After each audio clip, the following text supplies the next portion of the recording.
갈라디아서 1장 1절부터 5절까지 말씀을 전하겠습니다. 갈라디아서 1장 1절부터 5절까지는 갈라디아서 편지의 서문으로 볼 수 있습니다.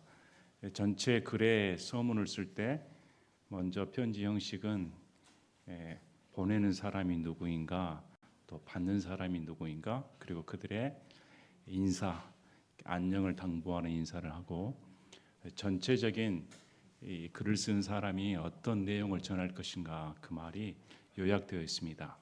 그래서 갈라디아서 1장 1절부터 5절까지 말씀을 보시면 왜 사도 바울이 이런 편지를 쓰고 있는가, 또 사도 바울이 쓰는 복음의 내용이 무엇인가, 이렇게 요약해서 기록되어 있습니다. 그래서 오늘은 갈라디아서 1장 1절 5절 말씀과 로마서 1장 1절부터 5절 말씀을 대비해 보면서 같이 보는 시간을 갖도록 하겠습니다. 우리가 듣는 복음은 뭘까요? 과연 우리가 흔히 복음 얘기하는데 성경에서 말하는 복음은 무엇일까? 특히 바울이 전하는 하나님의 복음, 그리스도의 복음, 또 자신의 복음으로 말하는 그 복음은 무엇인가가 자세히 기록되어 있습니다. 그래서 오늘 말씀을 잘 들어보시고, 이 시대 가운데 성경을 읽는데 복음을 모른다, 예배를 드리는데 복음을 듣지 못한다 하는 것이 오늘날 현실입니다. 예배는 드리는데 예수님에 대해 모릅니다. 신앙생활을 하는데 자신이 믿는 예수님에 대해 알지도 못한다는 건 얼마나 불행한 일입니까? 그래서 오늘 말씀을 잘 들어보시고, 과연 나는 어떤 복음을 믿고 있는가, 과연 신앙생활은 어떤 복음을 믿어야 하는가, 잘 생각해 보는 시간 되셨으면 합니다. 자, 지난주에 갈라디아서 배경에 대해 말씀을 드렸습니다. 갈라디아서 편지는 역사적으로 보면 거의 대부분이 동의합니다. 바울 쓴 편지 중에 가장 제일 최초로 쓴 편지라고 볼 수 있습니다. 그럼 제일 먼저 쓴 편지면 바울이 제일 공격받을 때입니다. 막 복음을 선포할 때 공격이 두 가지가 있었습니다. 첫째, 너가 사도가 맞는가? 너 지금 율법을 부정하는데 그건 민족의 반역이다. 할례가 필요 없다, 모세의 율법이 필요 없다 하는데 그건 이스라엘의 신성 모독이다. 이런 거친 비난을 받았습니다. 그래서 거친 비난을 불구하고 바울은 자기 목숨을 건 상황입니다. 이스라엘 사람으로서 유대인의 대적이 되어 자신의 생명을 걸고 지금 변호를 하는 것입니다. 그래서 오늘 말씀을 보시면 다시금 자기의 사도직을 변호하고 자신의 복음에 대해 요약해서 말을 해줍니다. 그래서 1장 1절을 보면 다른 서신서와 다릅니다. 다른 서신서에는 짧게 말합니다. 예수 그리스도 택함을 받은 바울, 종된 바울, 이렇게 짧게 나오는데 이 1장 1절, 갈라디아서 1장 1절은 굉장히 장황하게 자기가 어떻게 사도가 됐는가에 대해 말을 해줍니다. 그 이유가 뭡니까? 그만큼 공격을 받아서 그렇습니다. 내가 이런 사도인데 너희들이 나를 공격하는데 나는 사람들에게서 난 것이 아니다. 사람들이 택해가지고 이제 사도 바울을 사도로 우리가 인정해주자, 이런 적 없습니다. 또 사람으로 말미암지도 않고 사람들의 교육을 받은 게 아닙니다. 사도 바울은 12제자로부터 배운 사람이 아닙니다. 자, 우리 사도의 조건이 있었습니다. 마띠아를 뽑을 때 사도의 조건이 우리 중에 요한의 침례부터, 예수님께서 요한으로부터 침례를 받으실 때부터 부활할 때까지 그걸 목격한 사람, 이 사람이 사도의 자격이다. 왜 그럴까요? 자, 사도의 자격은 예수님과 동행을 해야 됩니다. 우리 12사도를 부를 때 예수님께서 가가호 방문해서 사도 베드로 방문하고 마태 방문하고 이렇게 뽑지 않았습니다. 당시 예수님께 몰려든 제자는 12제자뿐만 아니라 70명을 넘는 많은 수가 예수님을 쫓는 제자들이었습니다. 그래서 예수님께서 밤이 맞도록 기도하신 후에 그 많은 제자 중에 12를 따로 세웁니다. 자, 그러면 예수님께서 공생의 사역을 하실 때 예수님의 공생의 사역 동안 배운 사람은 12사도 외에 다른 제자들이 많이 있었습니다. 그래서 가룟 유다가 죽은 후에 우리들 중에 이 조건에 맞은 사람을 뽑자. 자, 투표하지 않았습니다. 그리고 재능 살펴보질 않았습니다. 제자들 중에 마띠아가 나을까 다른 사람이 나을까 어떻게 뽑습니까? 제비뽑기 합니다. 왜 제비뽑기 할까요? 인간이 간섭할 수 없다는 것입니다. 사도는 하나님으로부터 직접 계시를 받아 나온 존재여야 되지 인간이 추대해서 하는 사도는 될 수가 없습니다. 그래서 지금 사도 바울이 자신도 동일하게 말합니다. 나는 인간에게 배운 게 아니라 12 사도들처럼 하나님께서 직접 나를 선택했다. 사람하고는 전혀 관계가 없다 이렇게 말을 합니다. 또 그 나를 선택하신 분이 누구인가 두 분을 듭니다. 첫째 오직입니다. 오직 예수 그리스도. 완전히 사람을 배제합니다. 오직 예수 그리스도시다. 왜 그리스도란 말을 씁니다. 구원자이시니까 메시아니까 하나님입니다. 예수 그리스도와 또 바울이 제시하는 하나님 아버지 누구인가? 이 예수 그리스도를 죽은 자들로부터 일으키셨다. 부활하셨다. 부활시키셨다는 말씀을 적습니다. 이건 앞으로의 바울이 전하는 복음의 내용입니다. 하나님께서 예수 그리스도를 죽음에 내모셨고 또 하나님께서 죽은 예수 그리스도를 살리셨다. 이것이 복음인데 나를 택하신 분이 바로 나를 위해 죽으신 예수 그리스도와 그분을 살리신 하나님 아버지다. 바울의 신앙이 나옵니다. 두 분이 동격입니다. 예수 그리스도와 하나님 아버지와 동등한 위치를 가진 하나님이다. 이건 굉장히 중요합니다. 왜 유대인들은 예수 그리스도를 하나님으로 믿지는 않았으니까. 예수 그리스도가 하나님이시다. 여기에 의해 내가 사도가 됐다. 나는 그런 사도다 이렇게 말합니다. 우리 사도행전 9장 15절에 그러나 주께서 그에게 이르시되 내 길로 가라. 그는 이방인들과 왕들과 이스라엘 자손 앞에서 내 이름을 전하기 위해 내가 택한 그릇이니라. 지금 사도 바울에 대해 말을 해줍니다. 이 사도 바울이라는 자는 예수님께서 직접 내가 왕들과 이스라엘 자손 앞에서 예수 그리스도가 누구인가를 전하기 위한 내 그릇이다 이렇게 말을 해줍니다. 사도행전 26장 15절에서 18절 보면 아그리파 왕 앞에서 사도 바울이 변론을 펼치는데 내가 이르되 주여 누구시니까 다마스쿠스 도상에서 예수 그리스도를 만난 경험을 말을 해줍니다. 예수님께서 나는 내가 핍박하는 예수다 이렇게 말씀하십니다. 너는 일어나 내 발로 서라. 예수님께서 사도 바울에 나타나신 이유가 이 목적을 이루기 위함이니 곧 내가 본 이 일들과 앞으로 내가 내게 나타낼 그 일들에 대해 너를 사역자와 증인으로 삼고자 함이라.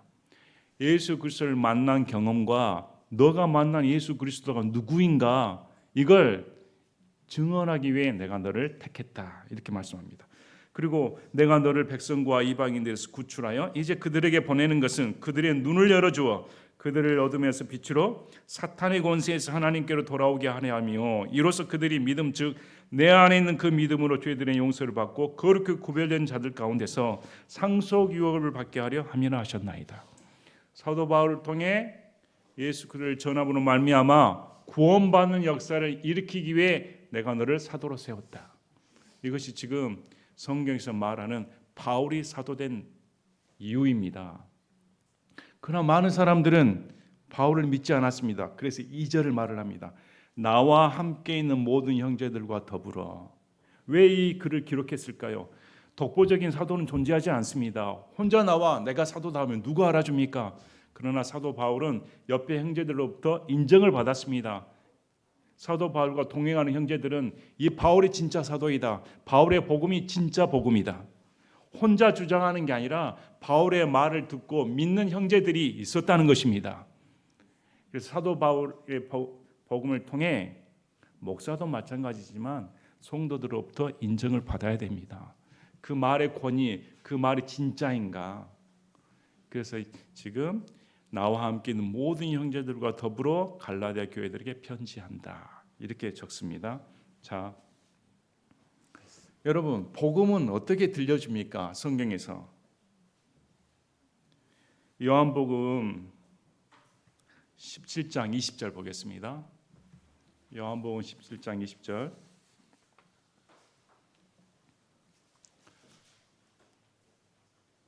내가 이들만을 위해 기도하지 아니하고 그들의 말로 인하여 나를 믿을 자들 위해서도 기도하는. 우리 예수님께서 요한복음 17장에 제자들 위해 기도하시고 앞으로 제자들의 말을 통해 믿을 저와 여러분이 포함됩니다. 그 말을 통해 믿을 자들 위에도 기도하십니다. 그러면 어떻게 믿게 됩니까? 말을 통해 믿습니다. 전달된 말을 통해 복음을 믿게 되는 것이지 어떤 꿈과 환상, 계시로 믿는 것이 아닙니다.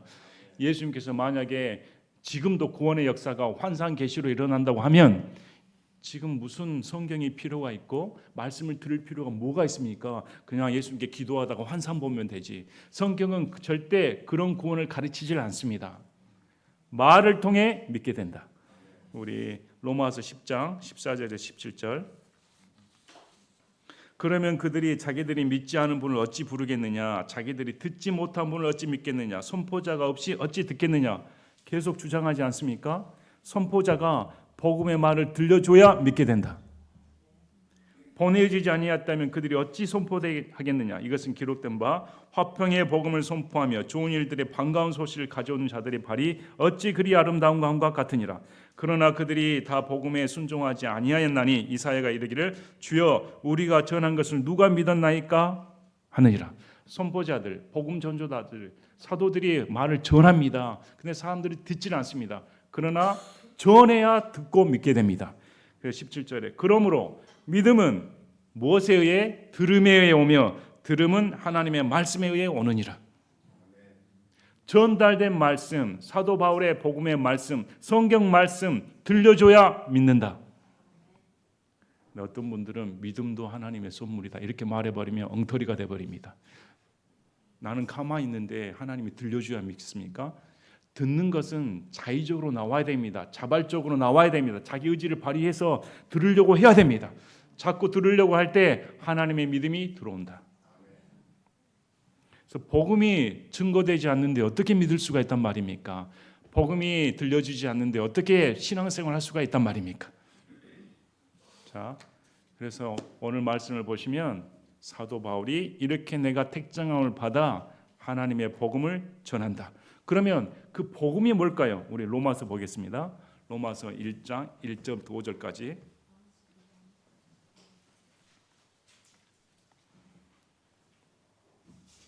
로마서 1장 1절 5절 보면 로마서에서 말하는 복음과 갈라디아서 말씀하는 복음은 동일한데 뉘앙스가 약간 다릅니다. 이건 상대방이 다르기 때문에 그렇습니다. 그러나 복음의 내용은 동일합니다.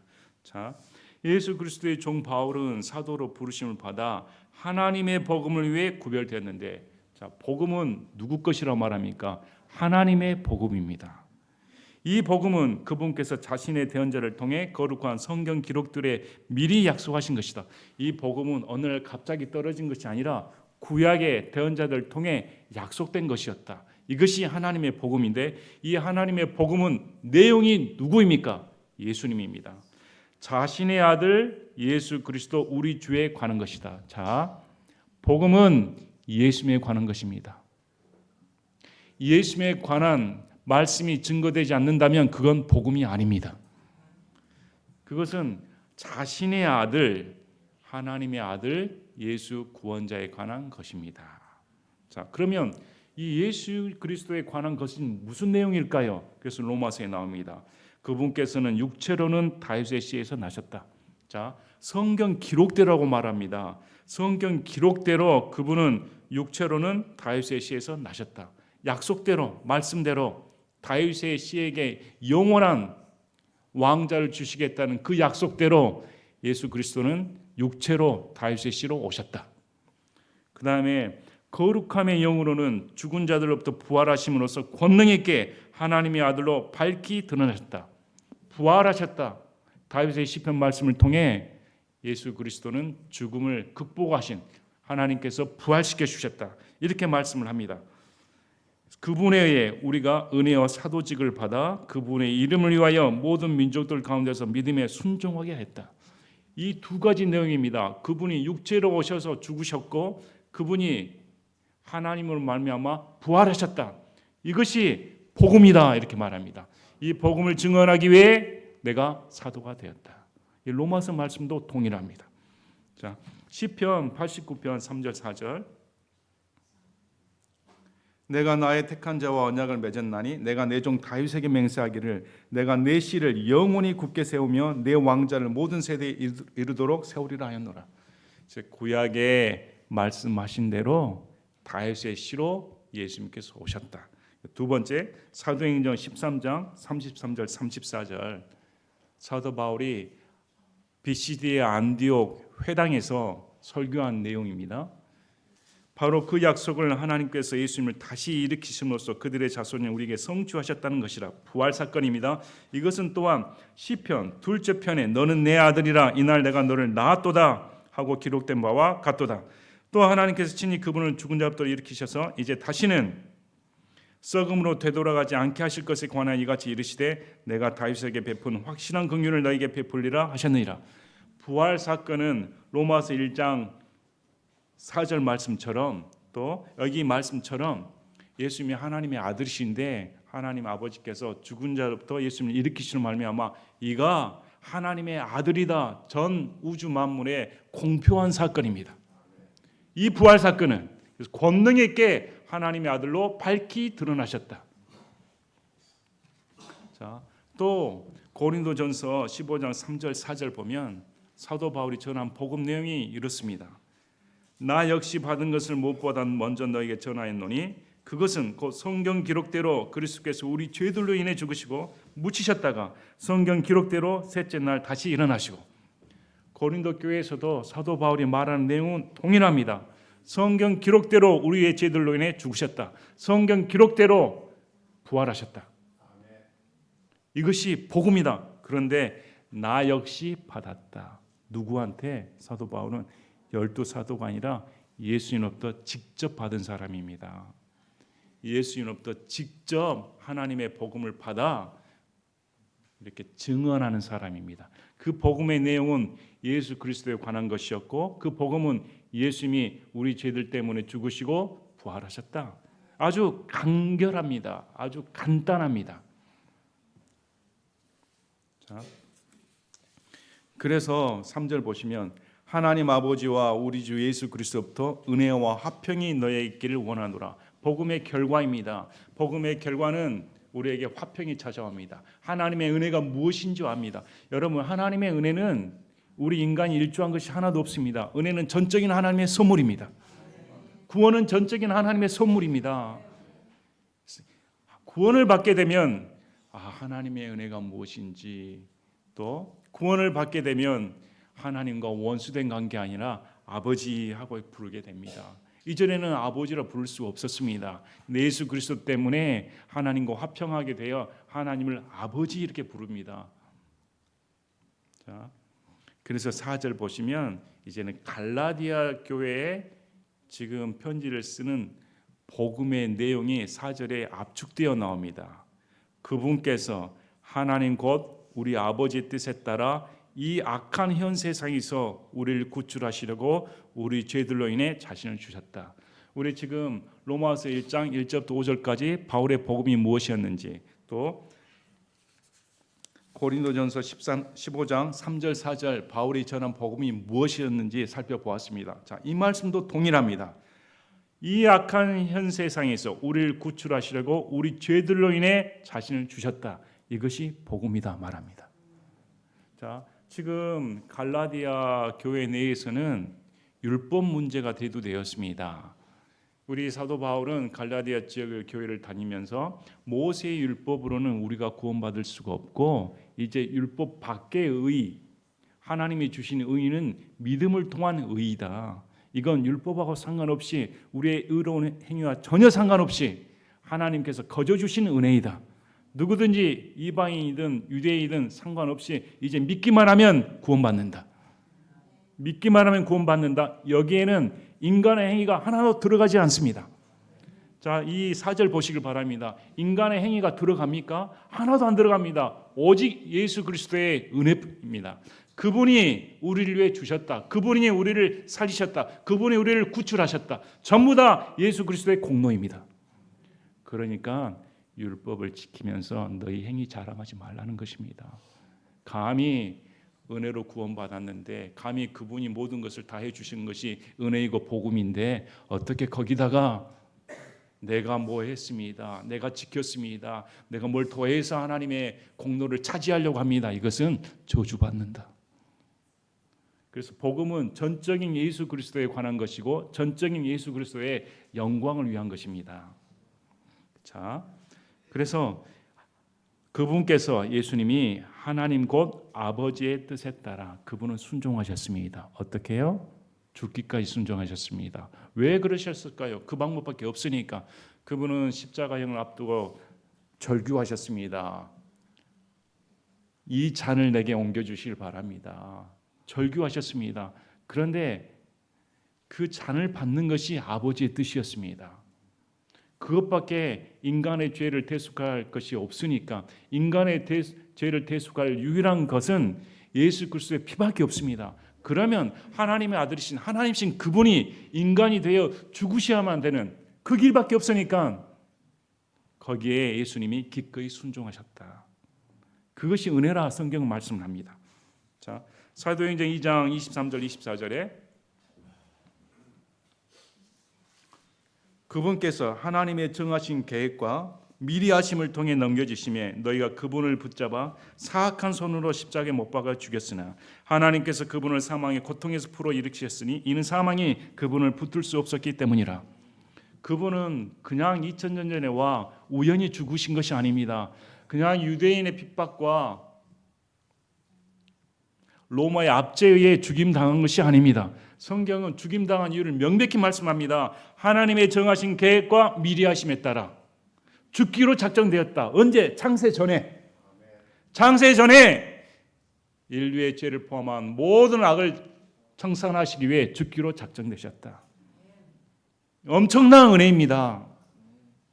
그런데 어떻게 거기에 인간의 행위를 들이대고 너희의 공도를 들이댈 수가 있는가? 그건 절대 용납할 수 없다. 자, 그분은 악한 현 세상에서 우리를 구출하시려고. 그래서 바울의 보는 관점, 성경이 보는 관점, 이 세상을 악하다고 봐야 됩니다. 여러분, 이 세상이 좋게 보입니까? 이 세상이 그래도 살만하다. 물론 그럴 수 있습니다. 근데 성경적인 눈에서 보면 예수님이 죽으신 이유가 이 세상이 악하니까 우리를 구출하신다. 그래서 예수님 믿는 사람이 이 세상이 좋다고 사는 것은 있을 수 없는 일입니다.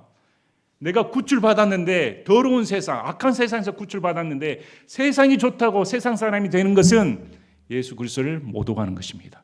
우리가 구출받은 이유가 뭡니까? 세상이 악하니까. 성경에서 그렇게 말하지 않습니까? 그래서 세상을 보는 관점을 잘 가지시길 바랍니다. 그래서 복음은 우리에게 세상이 악하다고 가르칩니다. 그래야 구출받을 거 아닙니까? 세상이 더럽고 내가 죄인이라는 사실을 알아야 구원의 필요성을 느낄 거 아닙니까? 그런데 여전히 세상이 좋다고 가르치고 예수님 믿어서 팔자를 고치자고 가르치면 누가 어떻게 구원을 받습니까? 이 세상이 심판받고 하나님의 진노 아래 있으며 우리가 당장 진노받을 대상이라는 사실을 가르쳐주는 것이 복음입니다. 그것 때문에 예수님이 우리를 구출하시기에 오셨다. 그래서 구출받는 이유는 율법으로 되는 게 아니라 우리의 행위로 구출되는 게 아니라 그분께서 오셔야만이 구출받는다. 또 죽으신 이유가 우리 죄들로 인해 자신을 주셨다. 우리 각자의 죄들 때문에 내 죄 때문입니다. 바로 여러분의 죄 때문입니다. 예수님이 십자가에 달린 이유가 다른 사람의 죄 때문이 아닙니다. 바로 나 때문이다. 나 때문에. 나 때문에 달리셨는데 어떻게 거기다가 내가 잘났다고 할 수가 있겠는가? 그건 있을 수 없는 일입니다. 내 죄 때문인데, 내 죄 때문에 달리셨는데 그것이 복음입니다. 예수님께서 오신 목적이 바로 누구 때문에? 나 때문이다. 나 때문에 달리시고 죽으시고 부활하셨다. 자, 로마서 4장 25절에 그분께서는 우리의 범죄들로 인해 넘겨지셨으며 우리를 의롭다 하시려고 다시 일으키셨느니라. 그래서 예수님께서는 내 죄 때문에 십자가에 못 박혀 죽으셨고 우리를 의롭게 하시기 위해 부활하셨습니다. 왜? 십자가 형벌은 예수님께서 죄 자체가 되시고 저주 자체가 되셔서 우리의 모든 죄를 청산하게 주셨고, 그것이 하나님께 합당하게 연락이 되었으므로 부활시켜 주신 것입니다. 이제 다 조건이 완성됐다. 율법의 모든 끝마침이 이루어졌다. 내 죄의 대가가 다 너가 치렀다. 예수님이 다 치르셨다. 인정해 준 것이 부활 사건입니다. 부활하셔야만이 우리가 의롭게 인정을 받습니다. 부활되지 않으셨다면 우리는 다 죄입니다. 죽으심만으로 되는 것이 아닙니다. 십자가에 죽으신 이후에 부활하셨다. 그래서 동전이라고 말씀드렸습니다. 앞면이 죽으심이고 뒤에가 부활입니다.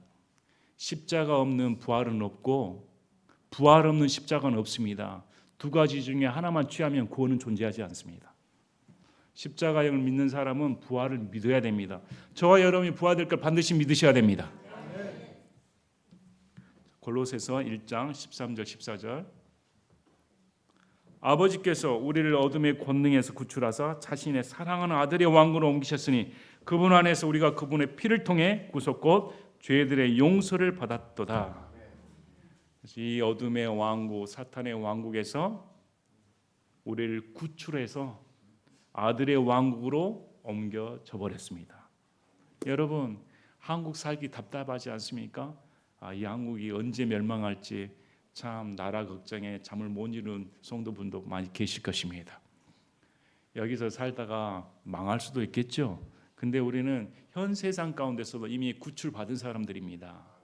멸망받을, 한국뿐만 아니라 이 온 지구는 멸망받게 돼 있습니다. 그런데 우리는 이미 옮겨졌습니다.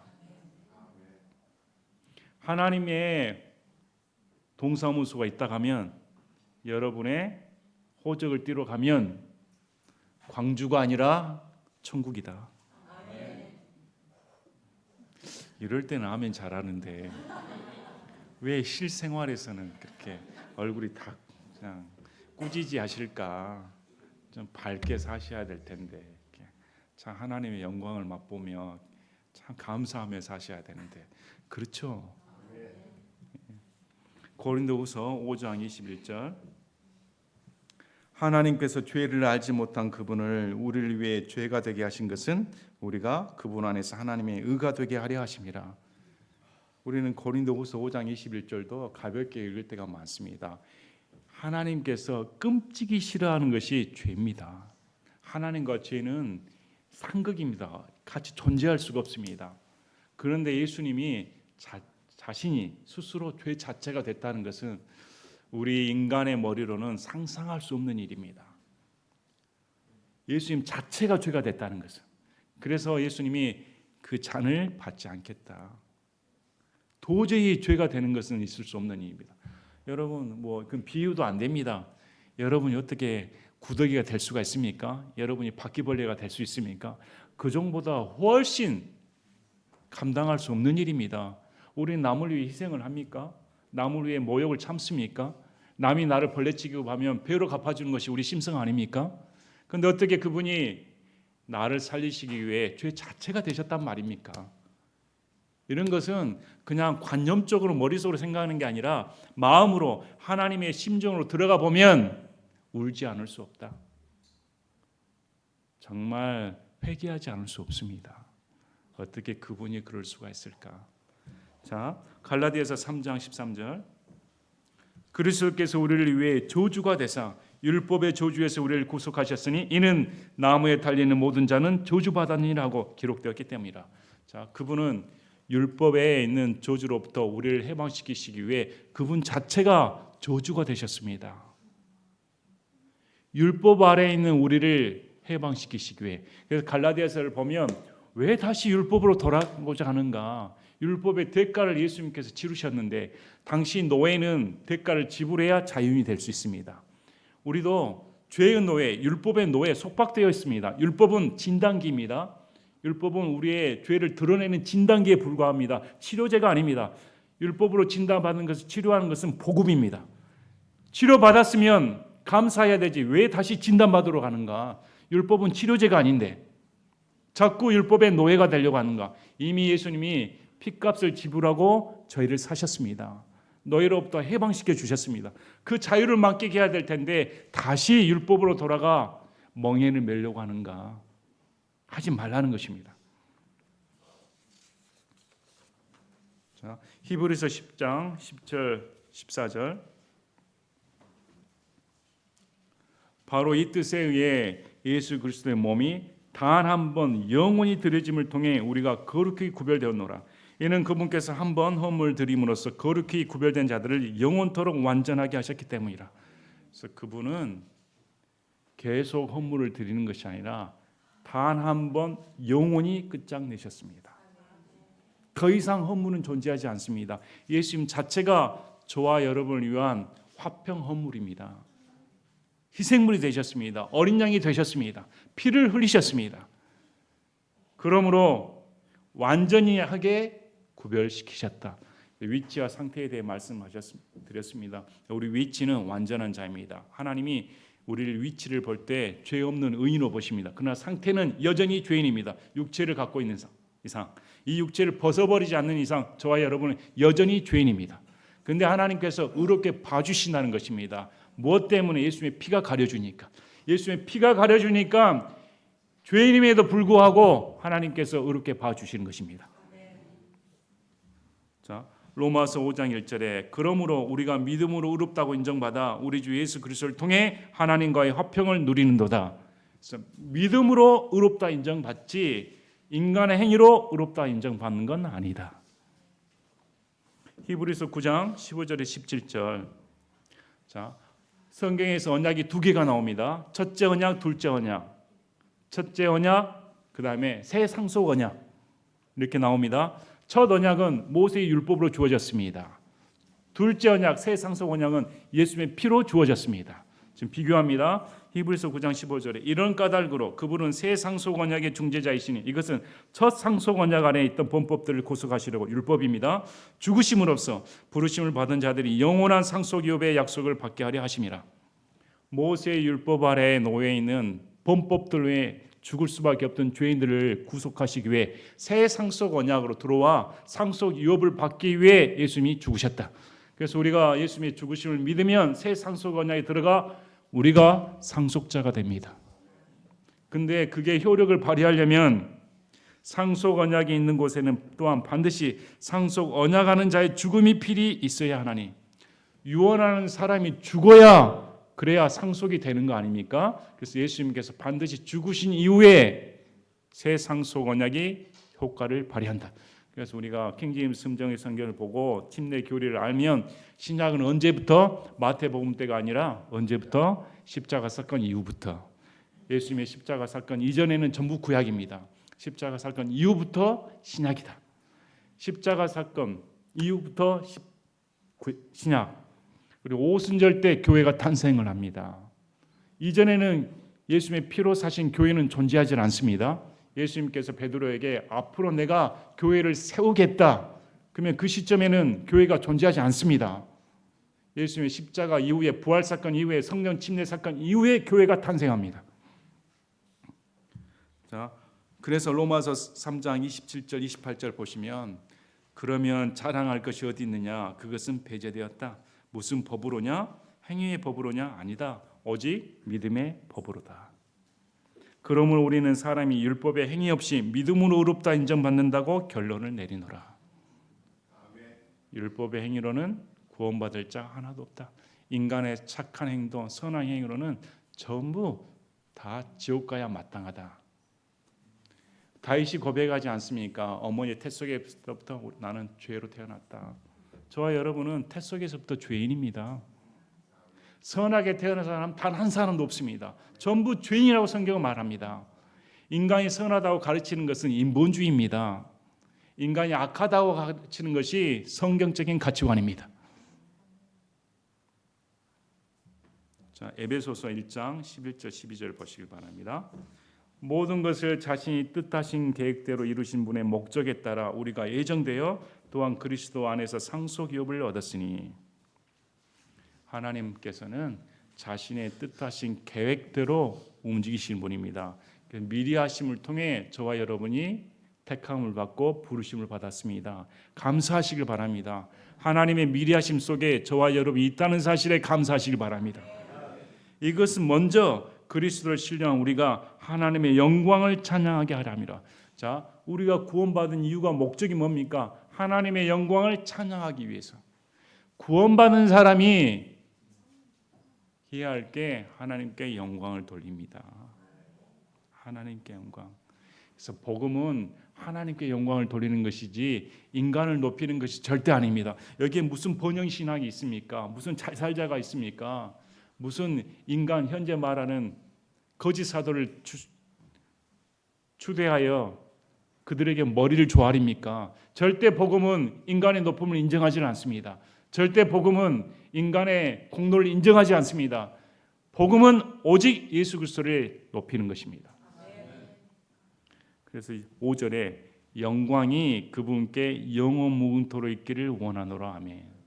자, 그래서 지금 갈라디아서 1장 1절부터 5절까지 사도 바울이 진술하면서 이 영광이 예수님께 있기를 원합니다. 사도 바울의 일생이 그랬습니다. 사도 바울의 일생이 우리 고린도전서 2장 1절 2절 고린도전서 2장 1절 2절 형제들아 내가 너에게 가서 하나님의 증언을 너에게 밝히 말할 때 말이나 지혜의 뛰어난 것을 가지고 가지 아니하였나니 이는 내가 너희 가운데서 예수 그리스도 곧 십자가에 못 박히신 그분 외에는 아무것도 알지 아니하기로 결심하기 때문이다. 사도 바울의 인생 목표는 오직 십자가에 못 박히신 예수 그리스도를 아는 것입니다.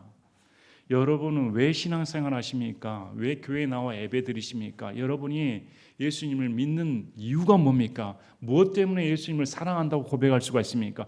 과연 여러분은 예수님에 대해 얼마나 잘 알고 계십니까? 여러분은 예수님에 대해 어떻게 고백하고 계십니까? 사도 바울처럼 고백할 수가 있을까요? 내 신앙의 목적, 내 생활의 목적, 내 삶의 목적은 예수 그리스도의 십자가를 아는 것이다. 십자가에 달린 예수 그리스도를 더 잘 아는 것이다. 더 은혜를 들어가고 더 사랑을 알고 어떻게 그분이 나를 위해 죽으실 수가 있을까? 100번 생각을 해도 나는 이해를 못하겠다. 그런데 어떻게 표면적으로 저차원적으로 아주 가볍게 예수님이 십자가에 나를 위해 죽으셨습니다. 앵무새처럼 읊조린다 하면 은혜가 있겠습니까? 신앙의 깊이가 있겠습니까? 우리가 예수 그리스도 십자가의 복음을 아는 것은 오직 그분을 영광스럽게 하는 것입니다.